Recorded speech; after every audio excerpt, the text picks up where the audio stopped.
Bueno, pues dando las 11:03, vamos a dar inicio a nuestro webinar de adicciones y trabajo que tenemos preparado el día de hoy para ustedes. Se encuentra aquí conmigo el doctor Jonathan Martínez. Les voy a platicar un poquito sobre su experiencia. Él es médico cirujano y partero con especialidad en salud ocupacional. Tiene experiencia en empresas metalmecánicas, automotrices y de giro alimenticio. Muchas gracias por estar el día de hoy con nosotros, doctor Jonathan. Y pues te cedo el micrófono para darle comienzo a el webinar. Bienvenido. Gracias, Hazel, y gracias por la oportunidad que me brindan de estar aquí con ustedes. La temática de hoy vemos adicciones, un tema muy importante, ya que son las problemáticas sociales que más se han distribuido en diversos ramos de esta sociedad. Hablábamos hace 15 años de adicciones, hablamos hace 5 años de adicciones, hablamos hoy, día de adicciones. Entonces, este es un tema social muy importante, distribuido en escuelas, familias, grupos de amigos, inclusive en el trabajo, que va a ser el enfoque que le vamos a dar a esta ponencia. Lo vamos a ver a manera de temario. Primero una sesión de definiciones, una sesión de epidemiología y posteriormente ya todo lo relacionado con implicación laboral. En cuanto a definiciones, bueno, muy básico, lo que es una droga es cualquier sustancia química que puede alterar o cambiar el funcionamiento normal de nuestro organismo y nuestra mente.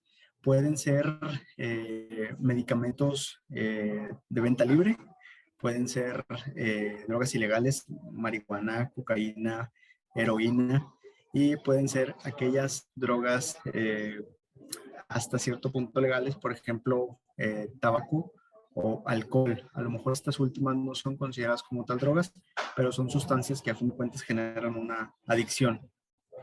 ¿Qué es la adicción? Bueno, es el consumo frecuente de una sustancia, en este caso hablaremos de estupefacientes, que a pesar de que sabemos que causan consecuencias, que tienen consecuencias negativas en nuestro organismo, estas mismas sustancias pueden generar cambios en nuestro cerebro, cambios en el funcionamiento de nuestro organismo, cambios en la estructura celular, y a fin de cuentas tendemos a seguir utilizándolas, provocando conductas peligrosas, conductas circulares que a fin de cuentas pues, llevan al deterioro total del organismo de la persona. Manejaremos dos tipos de dependencias físicas y psicológicas. La dependencia física también se llama neuroadaptación. Este estado va a ser caracterizado porque nuestro organismo va a requerir diversos niveles progresivos de droga para un funcionamiento hasta cierto punto normal. Es decir, va a tener una adaptación a los niveles. Yo consumo, digamos, un cigarro y mi cuerpo va a desarrollar los mecanismos necesarios para decir, no, hoy ocupo 2, consumo 2 y mi cuerpo va a requerir en cierto momento 3, 5, 10. Esto de forma progresiva hasta crear un vínculo entre la sustancia y nuestro organismo. Este tipo de dependencia tiene dos componentes, que es la tolerancia, es el ejemplo que les puse, y cuando la droga o la sustancia se elimina del organismo o se trata de retirar, viene lo que ya conocemos como un síndrome de abstinencia. Ejemplos de sustancias que producen este tipo de dependencia es el alcohol, los opiáceos, hipnóticos, sustancias hipnóticas o los sedantes. Y la dependencia psicológica se basa en que nuestra mente crea relatos o crea esas trampas mentales para que el individuo piense que necesita consumir esta sustancia. Entonces el individuo desarrolla una serie de actividades de búsqueda de la sustancia y asocia patrones de conducta patológicos.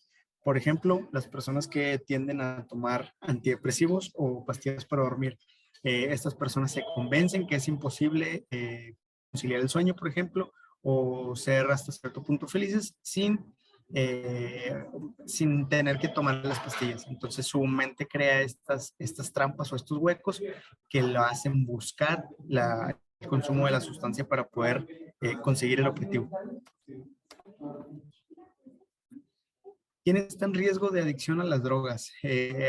Recuerdo que hace 20 años, cuando yo estaba por ahí en la primaria, se crearon varios programas de drogas o de antidrogas en las escuelas. Yo creo que a muchos ahí contemporáneos les tocó el programa DARE, en ese momento así se le denominaba. Este tenía el objetivo de prevenir el consumo de sustancias en población infantil, ¿verdad?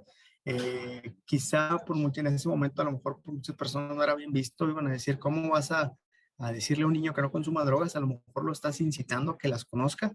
Entonces hubo ahí mucho roce o mucho tope con esta ideología, se quitó el programa, ya no prosiguió y de todas maneras, las personas siguieron consumiendo o aumentó la tendencia de consumo, que ahorita más adelante vamos a verlo. Entonces, una persona con riesgo de adicción depende de muchos factores. Por ejemplo, la biología, características propias de su organismo, de su metabolismo, condiciones mentales propias. Por ejemplo, esto va a explicar el que yo, digamos, me voy a poner de ejemplo muchas veces, un yo y un él. A lo mejor yo consumo un cigarro de marihuana y otro compañero consume un cigarro de marihuana. A lo mejor yo no me hago adicto como tal a la sustancia, pero mi compañero sí. ¿Por qué? Porque son biologías diferentes y metabolismos diferentes. Problemas de salud mental previos. Sabemos que muchos trastornos o casi todos los trastornos mentales que existen tienen una base fisiológica, déficit de ciertas sustancias, déficit en los procesos celulares o moleculares dentro del cerebro. Entonces, esos son factores predisponentes para el desarrollo. Adicciones como vías de escape, este tipo de problemas en relaciones interpersonales, no necesariamente en el hogar, relaciones laborales, relaciones de amistad, incluso amistades negativas como una relación frecuente con los consumidores y las edades de inicio. A edades más tempranas de consumo, estamos más expuestos a esa sustancia y hay una mayor probabilidad de que desarrollemos una adicción. ¿Cuál es la epidemiología?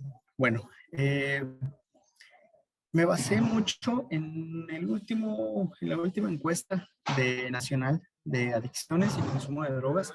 Esta fue en el 2016, 2017. Hay datos muy escasos del 2019. Este fue el último estudio formal que hubo. Bueno, aunque es una encuesta nacional, se agarró una población muestra o representativa de poco más de 56,000 personas. Obviamente no se encuestó al total de la población. Y esto a manera de estadística pues fue suficiente para los datos que vamos a poner a continuación. Me interesó abarcar el grupo poblacional total del estudio. El estudio está dividido en grupo poblacional total de 12 a 65 años que vemos ahí. Personas adolescentes, en adultos, en personas un poco mayores. Yo agarré los datos de la edad total que abarcaba el estudio. Del total de la población estudiada, un poco más del 10% de la población alguna vez en su vida consumió cualquier tipo de droga, llámese legal o llámese ilegal, o llámese drogas médicas como tal. El 1.3% de la población consumió drogas médicas prescritas, o sea, aquellos antidepresivos, aquellos medicamentos opiáceos, incluso, por ejemplo, medicamentos como aquellos que ayudan en el control de peso, también son derivados de anfetaminas, por ejemplo, son drogas prescritas y son drogas de amplio consumo en la población general. Y el 0.5% de la población consumo de drogas médicas no prescritas, por ejemplo, fentanilo, por decir un ejemplo muy burdo. El 9.9% de la población consumió drogas ilegales. De este 9.9%, casi el 3%, casi un tercio de esa población consumió drogas en el último año y casi un sexto consumió drogas en el último mes.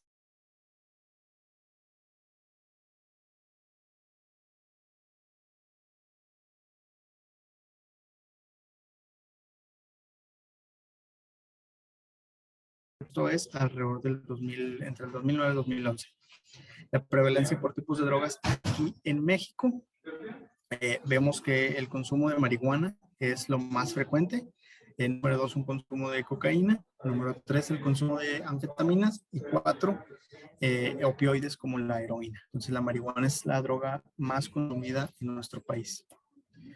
El alcohol, también en población de los 12 a los 65 años. Bueno, aquí es un poquito, son datos un poquito más amplios, por así decirlo, por la amplia distribución y por la venta libre que se tiene de la sustancia.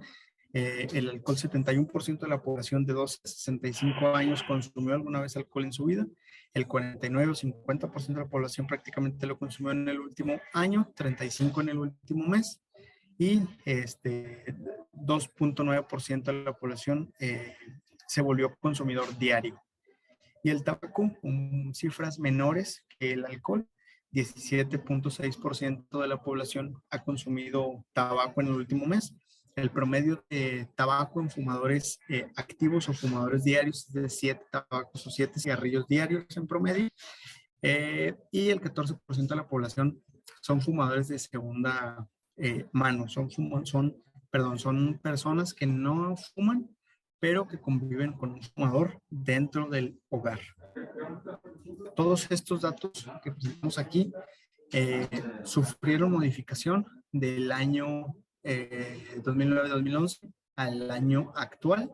Muchos de ellos se presentaron las más grandes modificaciones justamente en adolescentes. Muchos de ellos, los caballeros, los hombres, mantuvieron su tendencia, sí subieron sus porcentajes, pero mantuvieron su tendencia, pero las mujeres fueron las que tuvieron un mayor aumento. Entonces, el consumo de sustancias de cualquier tipo, población femenina está más proyectada que en población masculina. ¿Qué impacto tiene el consumo de drogas en el mundo laboral? Bueno, vemos que el consumo de drogas ya no solo es en calle, ya no solo es en grupos que antes decíamos, ¿no? Pues si consumes drogas no trabajas, o aquel que no consume, el que no trabaja es porque se está drogando, cosas así temáticas, por irnos a los extremos. Hacíamos o hacían esos comentarios previamente. Ahora sabemos que gran parte de la población consumidora de drogas son población en edad activa, son trabajadores activos y muchas veces, así que uno de cada o 3 personas de cada 10 conocen al menos una persona que consume drogas. Inclusive alguna de esas 3 personas que conocen tienen conocidos dentro de su propio trabajo.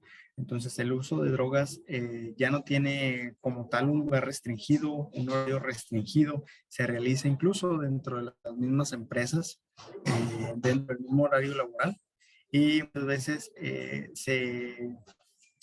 se apoya o se aprovecha de que las empresas no tienen una política bien establecida en la restricción o en el control de este tipo de situaciones. A lo mejor la tenemos pues escrita, pero no la llevamos a la práctica como tal. Entonces, tenemos un círculo que es un ciclo, que es el que está presente aquí, en donde partimos del consumidor el colaborador consume sustancias. Este consumo de sustancias producen daño a la salud que a la larga van a llevar a disminución o mucho ausentismo laboral. Aquí tenemos una cifra que este tipo de ausentismos por personas que consumen drogas es 2 a 3 veces más frecuente, mayor que el resto de los empleados que no los consumen. La persona que consume drogas y que presenta daños en su salud y que ha estado faltando de trabajo, inevitablemente va a presentar bajo desempeño laboral por descuidos o por implicaciones propias de la sustancia o por trabajar bajo sustancias depresoras, alcohol, tabaco, drogas de cualquier tipo. Esto aumenta la accidentabilidad. Es por eso que muchas empresas dentro de su protocolo de accidentes es hacer una algometría o es hacer un antidoping para y tratar de un poquito de crear ese tipo de accidentes. Obviamente la investigación de accidentes es más amplia, no abarca solo eso, pero es uno de los factores más probables. De hecho, aquí, como podemos ver las cifras, del 20-25% de accidentes pueden ser causados por consumo de alcohol o drogas, y los bebedores, las personas que consumen alcohol, tienen hasta 3 veces más probabilidad de presentar un accidente de trabajo o tienen 3 veces más accidentes de trabajo que la persona que no bebe. Esto también lleva a una baja una baja de personal y a una rotación de personal, con costos directos para la empresa de hasta 3 veces más una baja por una enfermedad relacionada al consumo de drogas que una baja por enfermedad general de un no consumidor. ¿Qué factores de riesgo tenemos? Bueno, factores de riesgo lo vimos al principio, son bastante amplios, desde genéticos, desde condiciones de nuestro desarrollo familiar, del núcleo familiar, fisiológicos, problemas de trastornos mentales, por ejemplo. Aquí vemos, nos vamos a enfocar en condiciones laborales, ¿verdad? Factores personales, problemas en la familia, problemas en el trabajo,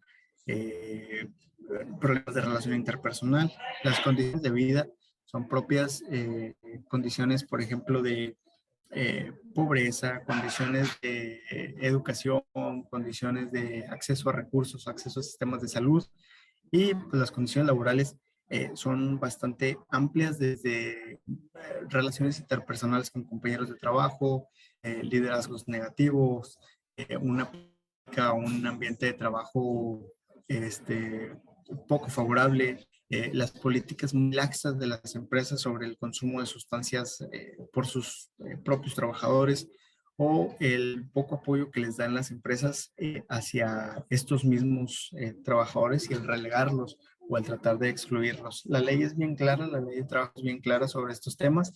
Muchas empresas van un poquito más allá, sí hacen un ajuste administrativo como lo amerita la ley, pero sus objetivos son en rescatar la mayor cantidad de personal que tienen, poner sus recursos a disposición. A fin de cuentas, la salud de los trabajadores es uno de los objetivos más importantes que tienen las empresas, entonces no dudan en poner a disposición sus recursos, siempre y cuando los trabajadores pues también estén por parte de esta solución. Condiciones un poquito más amplias, condiciones en el ámbito laboral. Vemos 3 divisiones: las que son de un ambiente perjudicial, las que tienen que ver con la organización del trabajo, y características individuales. Las ambientales, como lo vimos, pueden ser condiciones físicas propias del centro de trabajo, esto es, lugares con ruido excesivo, trabajos con temperaturas extremas, trabajos al aire libre, llámese a la intemperie, en sitios, por ejemplo, lugares en donde hace temperatura exterior muy elevada o muy baja, y los trabajadores no cuentan con los equipos de protección personal o los textiles adecuados para llevar las actividades en estos lugares. La organización del trabajo, ya sea trabajo nocturno continuo, rotación de turnos frecuentes, las tareas repetitivas, la poca participación que se tiene en las actividades dentro de la empresa, y características individuales que tienen que ver con las capacidades propias, las expectativas de cada persona y la experiencia previa. Tenemos una base, los problemas de salud van a llevar al consumo de sustancias, y estos van a servir, según el consumidor, como un atenuante de los efectos de las malas condiciones de trabajo. Por ejemplo, ¿cuántos de nosotros no hemos dicho a manera de broma, voy a llegar del trabajo y voy a tomarme una cerveza porque pues, estoy muy cansado, me fue estresante mi trabajo, entonces me voy a relajar tomándome una cerveza? Muchos de nosotros lo decimos en broma, pero hay quienes se la creen, caen en esas trampas mentales, como vimos al principio, o caen hasta cierto punto en esa dependencia de que diario tienen que consumir y diario tienen que usar la sustancia como un atenuante de las condiciones adversas de su trabajo. Entonces, si el trabajo nos desarrolló algún problema de salud, o es hasta cierto punto genera cierto grado de estrés, nuestra mentalidad va a ir hacia el consumo para atenuar ese efecto negativo de las condiciones de trabajo. Dos parámetros que se encuentran: consumo en trabajadores contra consumo en la población general. Vemos que el tabaco, por ejemplo, hasta el 47.3% de la población laboral lo consume, contra el 32.8% del consumo del tabaco en la población general. Y el alcohol, 12.5% de los trabajadores de la población laboral consume alcohol contra el 5.5% del consumo de alcohol en la población general. No es una,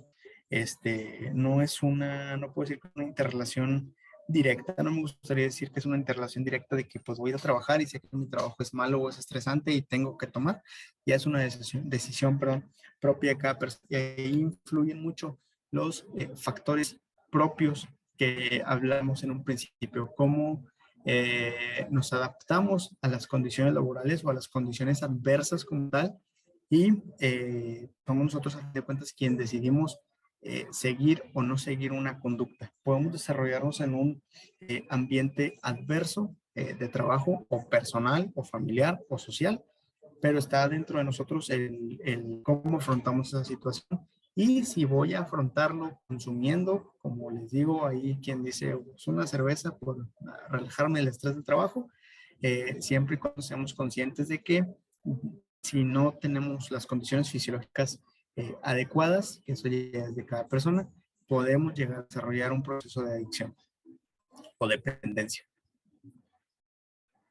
¿Qué consecuencias tiene el consumo de las sustancias? ¿Qué impacto tiene en las empresas o en los demás trabajadores? Bueno, aquí, igual cifras, 12% de los trabajadores consumidores de alcohol indican haber presentado alguna consecuencia resultado del consumo, desde problemas familiares, desde problemas en el trabajo, mala relación con sus compañeros, mala relación con superiores, despidos, suspensiones, si algún trabajador en su empleo tiene bonos, por ejemplo, de desempeño, obviamente el bajo desempeño va a condicionar que estos bonos se limiten o se retiren. Obviamente no se hable de los problemas de salud que pueden traer los consumidores.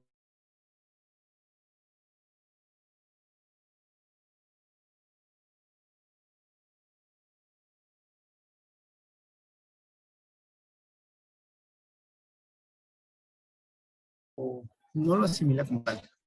Las cifras que les decía también al principio, 30% de la población conoce algún compañero que bebe en exceso o que consume drogas. Hasta el 40.4% de los consumidores saben que es perjudicial para su salud y saben que pueden generar accidentes a otros trabajadores.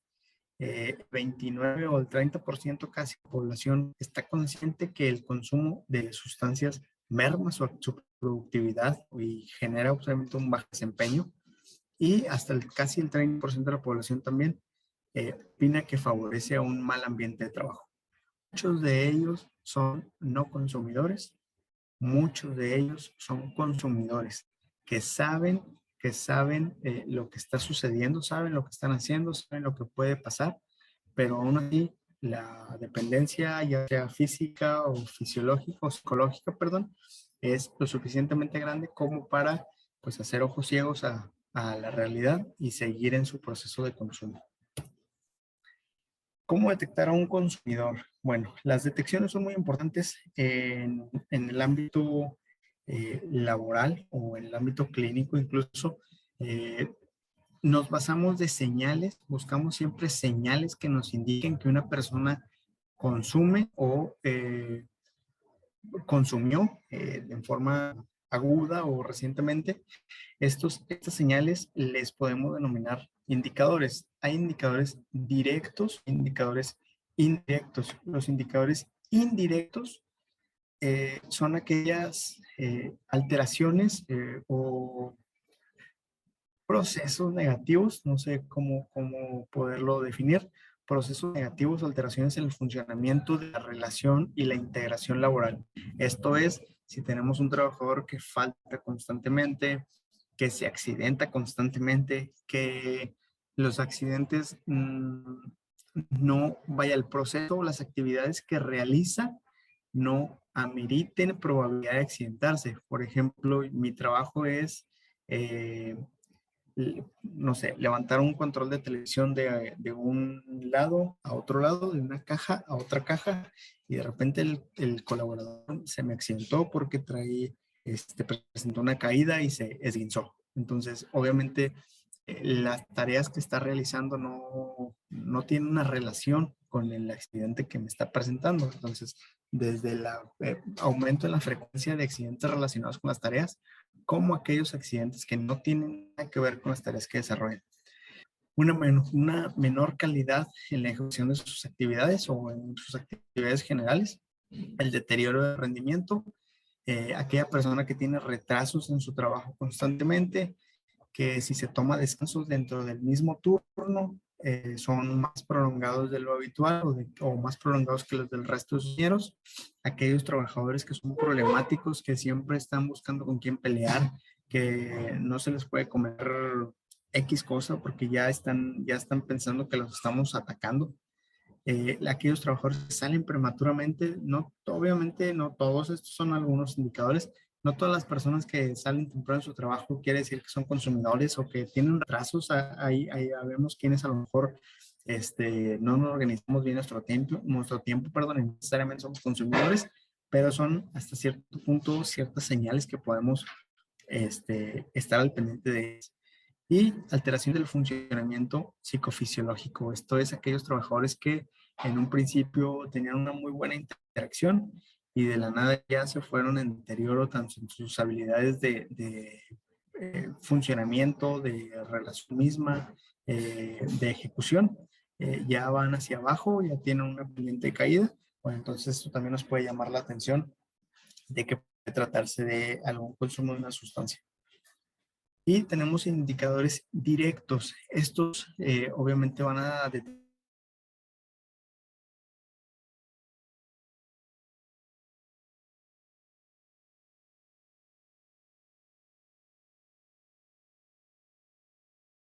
en saliva, detecciones en sangre. Aquí puse unos tiempos aproximados de detección. Por ejemplo, en sangre, las anfetaminas pueden durar hasta 2 horas.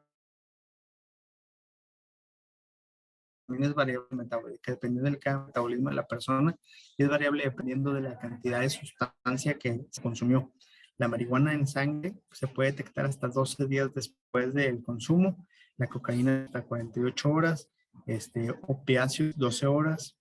En orina, que es el método analítico más común utilizado, la anfetamina la detectamos hasta 4 días después, las benzodiazepinas entre 7 a 10 días, la marihuana hasta un mes, la cocaína 4 días, opiáceos también 4 días.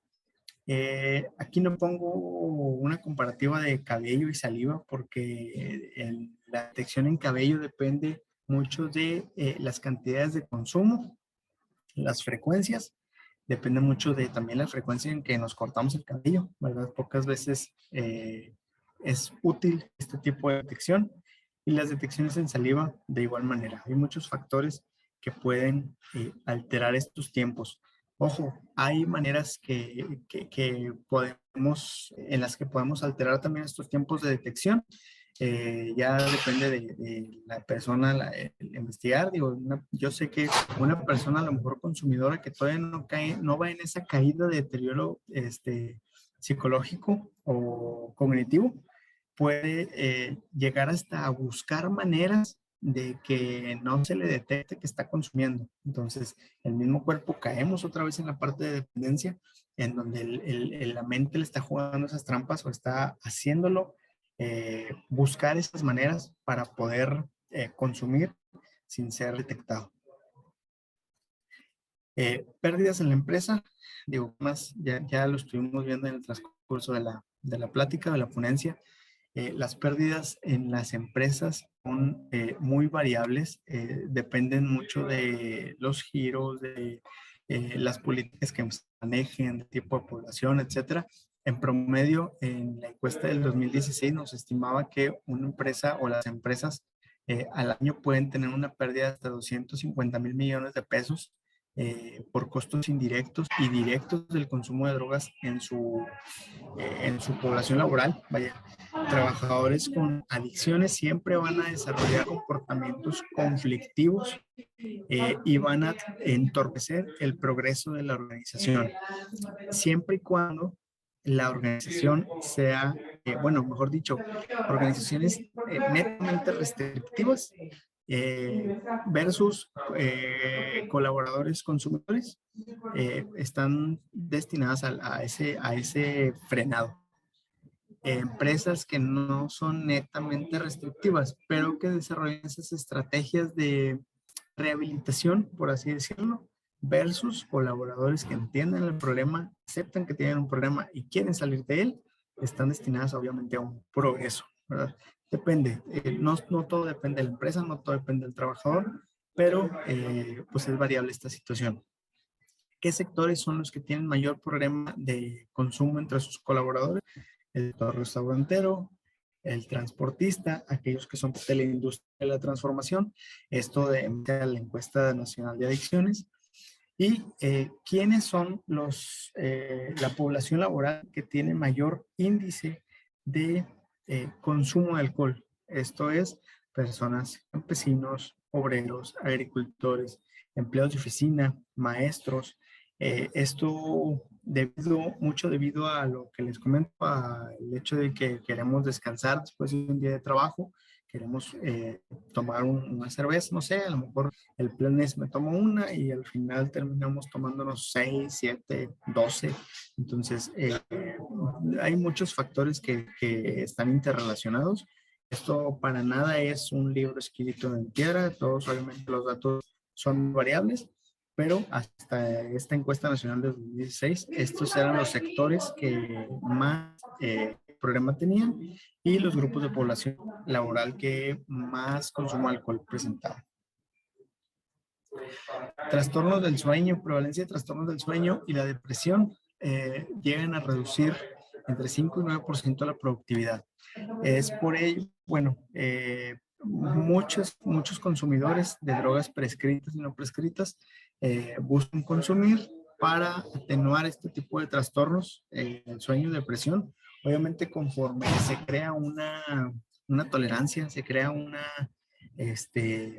adaptación a la sustancia, una habituación, se va a requerir más cantidad para poder generar el efecto, o en dado caso hay un efecto de rebote. Entre más consumo tenemos, puede haber mayor prevalencia del caso que queremos atenuar. Entonces, por el simple hecho, el sueño, los trastornos del sueño y la depresión, de por sí van a desarrollar una disminución, van a mermar la productividad entre el 5 y el 9%. Enfoque prevención. Hablamos mucho de las empresas que quieren hacer algo más o quieren llegar más allá en temas de prevención o de drogas. Ya todos estamos enterados de las políticas de cero drogas o cero consumo, ¿verdad? Políticas de aplicación antidopings, aleatorios o dirigidos, y el establecer medidas administrativas para aquellos consumidores. Este programita es un programa muy básico de cómo podemos enfocar a lo mejor nuestros esfuerzos en pro de la prevención. Obviamente no descartamos la identificación, la aplicación de antidopings dirigidos o aleatorios, pero vamos un poquito más allá a cuestión de concientizar, y sensibilizar. Este programita muy básico puede ser 5 pasos o 5 estrategias. La número 1 va a ser impulsar estas medidas preventivas para informar a la población, para sensibilizar a la población y para educar sobre los riesgos que tiene el consumir drogas.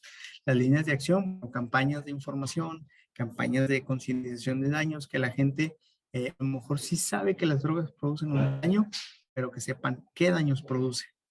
Intensificar las medidas preventivas y promover estos programas de prevención como tal, que no dejemos el programa solo en el papel o solo un flyer pegado en un tablero muy bonito, sino le demos el seguimiento al programa y que le demos la aplicación al programa.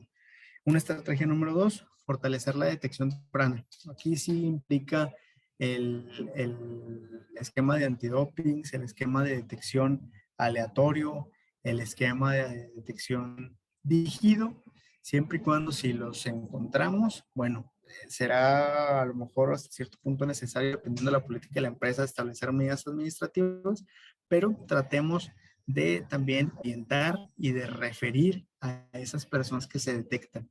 Número 3, fortalezcamos los servicios de rehabilitación y tratamiento, no solamente concientizar, no solamente detectar, sino ofrecer un tratamiento y rehabilitar a esas personas. Y 4 y 5, bueno, la número 4, fortalecer la normatividad.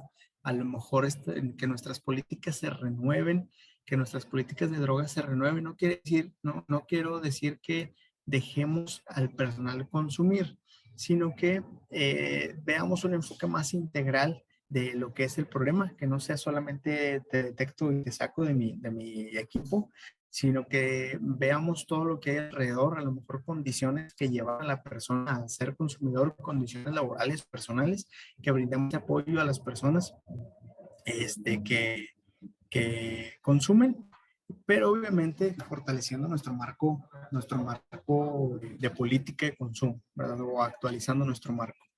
Y número 5, fortaleciendo un sistema de información y vigilancia activa, que el consumidor, o mejor dicho, que el resto de las personas que no consumen puedan tener la libertad de expresar que conocen a alguien que consume y que si están avisando no es porque quieran hacer un mal o no es porque quieren señalar a alguien, sino porque es que quieren apoyarlo, quieren ayudarlo. Muchas veces nos quedamos en la mente de que cada persona le dijo a seguridad o le dijo a recursos humanos que X trabajador consumía, nada más porque le caía mal y nada más porque quería que lo corrieran. Hay que quitarnos de esta idea, hay que crear un sistema de información, una línea de transparencia sobre consumo de drogas que no sea para apuntar o que no sea para señalar, sino que sirva para vigilar, detectar y poder rehabilitar o orientar a las personas que están sufriendo de este consumo. Y obviamente nos va a servir a la larga en cuanto a vigilancia de movimiento de sustancias dentro de nuestra empresa. Que nos quedemos con algo de esto. Las drogas es un problema que se vivió hace 20 años, es un problema que se vivió hace 10, es un problema que se vive ahorita y es un problema que se va a vivir yo creo que en los siguientes 20 años, 30 años, no sé. Mucho depende de factores externos a nosotros, pero depende de nuestras decisiones y nuestros actos si caemos en estas trampas externas o trampas mentales, como lo dijimos, y caemos en un proceso de adicción o de dependencia. Hay muchas estrategias para poder combatir este tipo de situaciones extralaborales o intralaborales y que nos llevemos que nuestra política de detección o nuestra política de drogas en las empresas debe hasta cierto punto reformarse, que no nos quedemos en detectar y correr, por ejemplo, sino que nos enfoquemos en prevención. Prevención, la salud ocupacional se basa mucho en la prevención, desde las campañas de información, concientización, consecuencias, vamos a lograr hacer, ahora sí que clic en la mente de nuestros trabajadores, en hacerlos un poquito más conscientes de la situación, que no solo es el tabú de la droga, sino que significa algo y que tiene un por qué no, o un por qué sí, ¿verdad? ¿Quién sabe? Pero tiene un por qué no, y que se vayan con esto, que se vayan con la información. Ese es el enfoque que el programa DARE en los años, bueno, hace 20 años, quiso darle a la población infantil, pero que en su momento no, el resto de la población, los adultos en su momento, no lo quisieron ver. No lo quisieron ver como un programa preventivo, sino lo quisieron ver como algo que te va a meter en la cabeza que lo hagas. Entonces, quitémonos de eso, enfoquémonos sí en la detección, pero nuestro objetivo prioritario debería ser en la prevención del consumo de sustancias, ya sea en nuestra propia familia o en este caso en el trabajo. Entonces, hasta aquí fue pues mi participación. Les agradezco mucho el tiempo y no sé si alguien, Hazel, si me ayudas ahí con preguntas de nuestros asistentes. Perfecto, Yona, muchísimas gracias. Bueno, pues ahora sí, vamos a empezar con nuestra sesión de preguntas y respuestas. Si tienen algún comentario, una duda que quieran que Jonathan les resuelva, pues aquí nos pueden escribir en el chat o igual si quieren abrir su micrófono, nada más levanten la manita, por favor.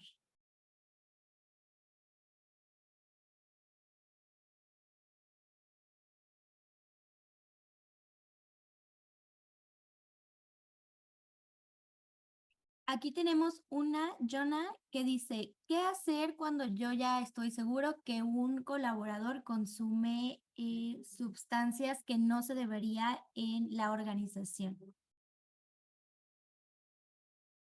Depende. Lo que nos dicta la política de nuestra empresa es lo que debemos hacer. Por ejemplo, mi política dice que debo de reportar a los encargados de área, por ponerle un nombre. Los encargados tienen que aplicar un proceso de detección, por ejemplo, un antidoping, y ejercer las medidas administrativas necesarias. Yo creo que aquí usé la palabra depende porque podemos tratar de acercarnos con la persona. Siempre el diálogo directo con la persona es muy importante. Aquí, si tenemos una buena relación de colaboradores, podemos intentar acercarnos. A lo mejor no vamos a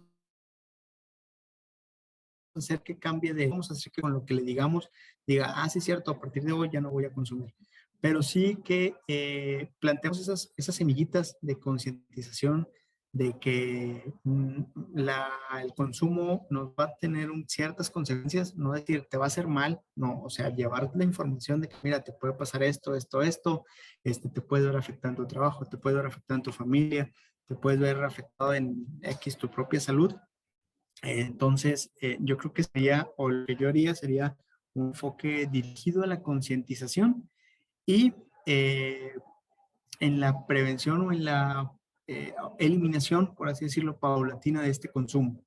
Ahora sí, que si el contravenir a nuestra política nos va a llevar un problema propio, ¿verdad?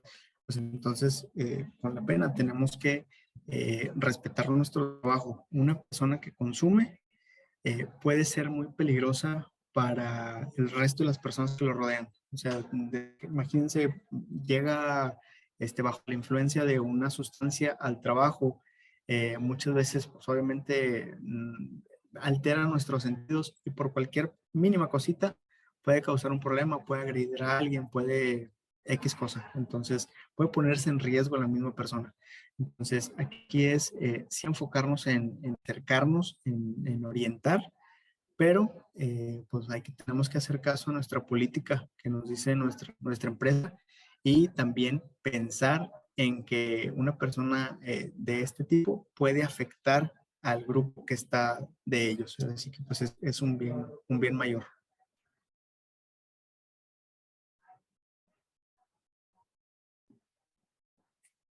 Hayes, estás en mute, Hayes.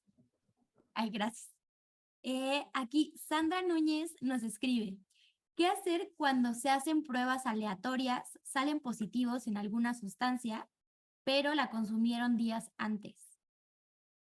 atrás? No.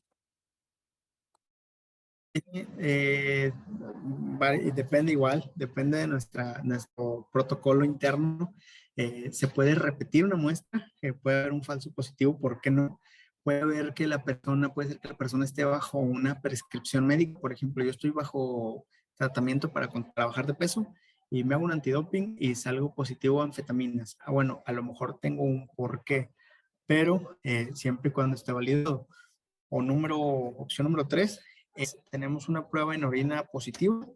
Lo ideal es que pues, se aplique una cadena de resguardo, que se corrobore esa prueba en orina, ya sea con otra del mismo tipo, o lo ideal a lo mejor una prueba de sangre, o con una de diferente tipo, para determinar si es una prueba válida o no. Entonces, depende de en dónde estemos haciéndola, en nuestro trabajo vaya, si nuestra empresa cuenta con esos protocolos de cadenas de custodia, cuentan con esas dobles validaciones de las pruebas, o si a la primera, pues ya, si ya sale positivo, es positivo independientemente del motivo que des. Entonces, Todo depende de la política del lugar en donde estemos. Perfecto. Aquí también Jessica nos cuenta un caso. Uno de los mejores directivos que tenemos en la organización salió positivo a una sustancia que no debería. Su rendimiento es bueno. ¿Qué hacer en esta situación?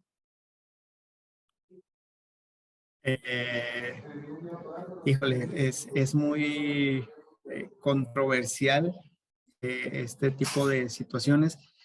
No quiero, mira, siendo muy honestos, hay muchas personas laborales muy efectivas que consumen y ni cuenta nos damos, ¿verdad? ¿Por qué? Porque no presentan estos indicadores indirectos que vimos, o sea, son productivos, ejecutan su tarea como debe. Esto también, a lo mejor hay que separar un poquito de lo que es el consumo de la droga sin adicción contra el consumo de la droga con adicción o una persona que ya desarrolló la dependencia. Desarrollándose una adicción, una dependencia, es lo que nos va a llevar al deterioro. Entonces, si una persona es consciente de lo que está haciendo, es consciente de que, pues, ok, sí voy a consumir, consumo poquito nada más para quitarme las ganas y ya no vuelvo a consumir en 2 meses, 3 meses, ¿verdad? No quiero decir que esté bien, pero quiero decir que, o quiero poner el ejemplo de que un consumidor no siempre merma su desempeño. Depende de la frecuencia, depende del tipo de producto, depende de sus características propias, depende de cómo está su organización mental para prevenir caer en esos tipos de dependencia o adicciones. Ahora, no, lo mismo digo, no quiero decir que sea correcto, ¿verdad? Ya igual, vuelvo a repetirlo, depende de las políticas. Muchas veces yo digo, yo, ¿por qué no puedo consumir? Yo, trabajador, no puedo consumir, pero el más gerente top de mi organización consume. Entonces, ¿por qué él sí y yo no? Depende mucho de las políticas, ¿verdad? Entonces, no quiero decir que no es lo correcto, el consumirlos por temas de salud, por temas de prevención, pero esto de la productividad de una persona que consume depende de muchos factores.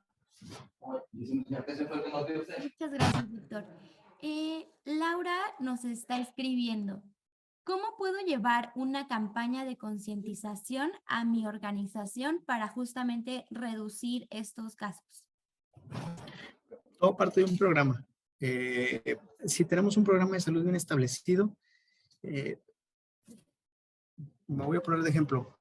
Programas de salud que yo he aplicado en empresas se basan en tres o cuatro rubros dependiendo del alcance.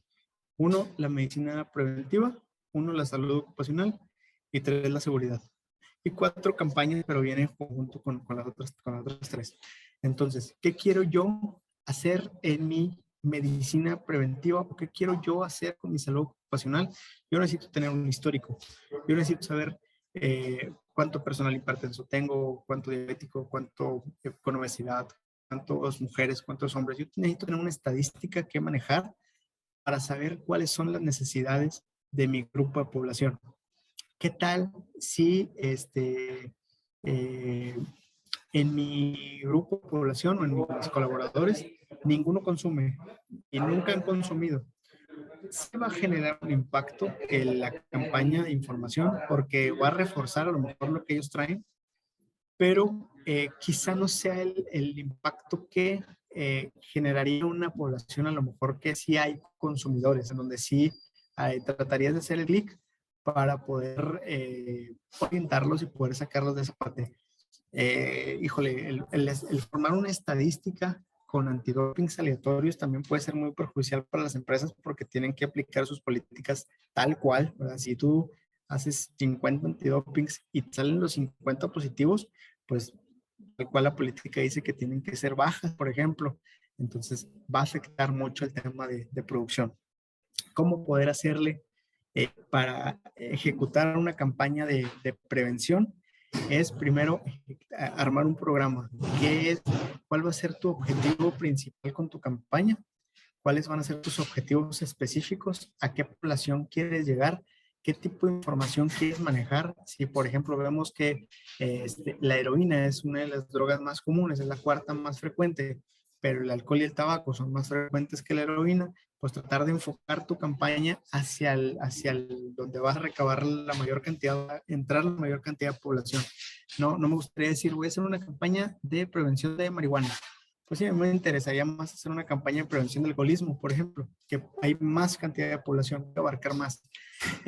Teniendo esos criterios bien definidos, mis objetivos bien definidos y obviamente los recursos, ya a lo mejor se puede estructurar en tiempo, forma, un cronograma de actividades, etcétera, ponencias. Hay asociaciones que tienen pláticas virtuales, pláticas presenciales con personas rehabilitados, con expertos en farmacología, en adicciones, que a lo mejor no cobran, sí generan a lo mejor un gasto de tipo donativo, pero a lo mejor no cobran como si fuera una ponencia como tal. Entonces, lo primero es estructurar bien mis objetivos y a dónde quiero llegar con eso. Muy bien. Aquí María de Los Ángeles nos está escribiendo. Pregunta, ¿qué debo hacer si el resultado del laboratorio de nuevo ingreso me da positivo en algún tipo de droga? ¿Estoy obligado a dar tratamiento o darle atención? Obligada como tal, no. Eh, un examen de nuevo ingreso con un resultado positivo, bien todos sabemos que pocas veces se le dice al colaborador, oye, saliste positivo. Muchas veces esos resultados nos los resguardamos por confidencialidad y simplemente no damos seguimiento al proceso, ¿verdad? O decimos que el proceso no continúa por X razones. Muchas veces tratamos de no afrontar esa situación porque también no sabemos cómo va a reaccionar la persona cuando le digamos, ¿verdad? Entonces, no estás obligada como tal a tratar, porque como tal no es tu colaborador, pero si se presta situación en donde hay la apertura y hay la oportunidad de decir el por qué no podemos seguir con un proceso, sí a lo mejor podemos orientar, ¿verdad? Apoyar en orientación, pero sin tomar la responsabilidad de hacer un tratamiento, de ejecutar una rehabilitación propia como si fuera un colaborador propio. Ana Gabriela Zúñiga nos dice, hola, si es positivo por laboratorio, ¿se puede dar de baja al colaborador como influye la ley? La ley es muy clara. De hecho, muchas empresas, y conozco algunas, he trabajado en algunas, que hasta con pruebas de orina lo usan para hacerlo, ¿verdad? Hay gente que ya tienen identificada, hay empresas también muy, no quiero decir inteligentes, pero muy gandallas, en donde hay alta producción, sabemos que la población consume y por sacar la producción no hacemos nada. Baja la producción, esos consumidores se vuelven foquitos rojos. ¿Y qué es lo que hago? Entonces sí hago mi protocolo de detecciones. Entonces tengo a la persona que consume, a lo mejor para no meterme en problemas no lo voy a agarrar solo a él, sino voy a agarrar al grupito que está alrededor y ahí es donde va a saltar esta persona. Entonces, con la simple resultado de una prueba de orina puede ser suficiente. Obviamente tendríamos que checar con relaciones laborales, con tema de desarrollo humano, de RH, y esto no tiene otra implicación. Pero si es de sangre y sangre o orina, pues sin problema podemos ejecutar la sanción.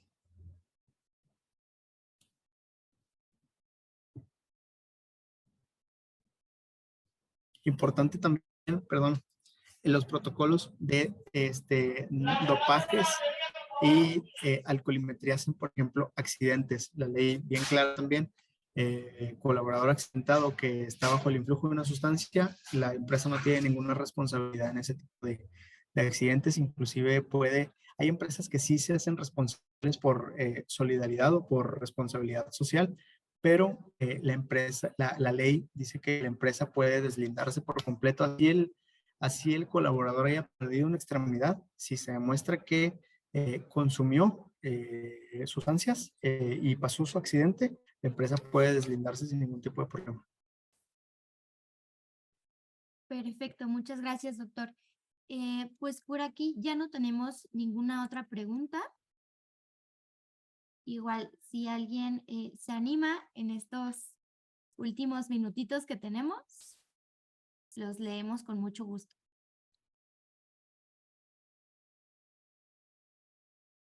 Sí, no, creo que ya no. Bueno, pues sin más, queremos agradecer el día de hoy por su tiempo, por conectarse a nuestro webinar. Muchas gracias, doctor Jonathan, también por preparar esta presentación tan buena y con información tan importante, definitivamente para todas las organizaciones.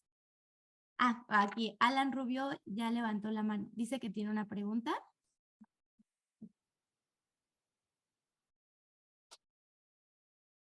Alan, si nos quieres escribir aquí la pregunta, ¿la leemos? Ok. Ok, Alan nos está preguntando, ¿qué pasa en el caso de que se localice la sustancia dentro de la empresa? ¿Dónde la podemos desechar o qué se hace en esta situación? Esa es una muy buena pregunta. Y fíjate, no me había tocado una pregunta así. Yo creo que debemos avisar a la autoridad. No podemos simplemente tirarle a la basura. Incluso hay proveedores que se encargan de disposición de residuos especiales, por ejemplo, medicamentos caducos, que pudieran ser parte de la solución, o sea, del eliminar esta sustancia de mi planta, llevársela vaya como tal, pero dudo que se quieran meter en ese problema porque es una sustancia ilegal. Entonces, lo correcto sería comunicar a la autoridad de la situación y que ellos acudan, hagan sus procesos administrativos y ellos mismos se lleven la sustancia del lugar. Sí, creo que esta pregunta definitivamente fue un muy buen cierre. Es muy bueno saber qué hacer también en este tipo de situaciones. Muchas gracias. Guardas en la bolsita. Sí. Muchas gracias, Alan, por tu pregunta y muchas gracias, doctor, por ayudarnos a contestar toda esta serie de preguntas que tuvimos el día de hoy. Les recordamos que estamos en YouTube como Occupational Health México. También pueden encontrar nuestro podcast en Spotify. Estamos como Occupational Health. Ahí sacamos varios temas también súper interesantes que suman a nuestras campañas mensuales. Y pues muchas gracias por acompañarnos el día de hoy nuevamente. Muchas gracias, doctor Jonathan, por mostrarnos pues toda su experiencia y también por armar esta presentación buenísima el día de hoy. Sin más, pues les deseo una excelente tarde. Hasta luego.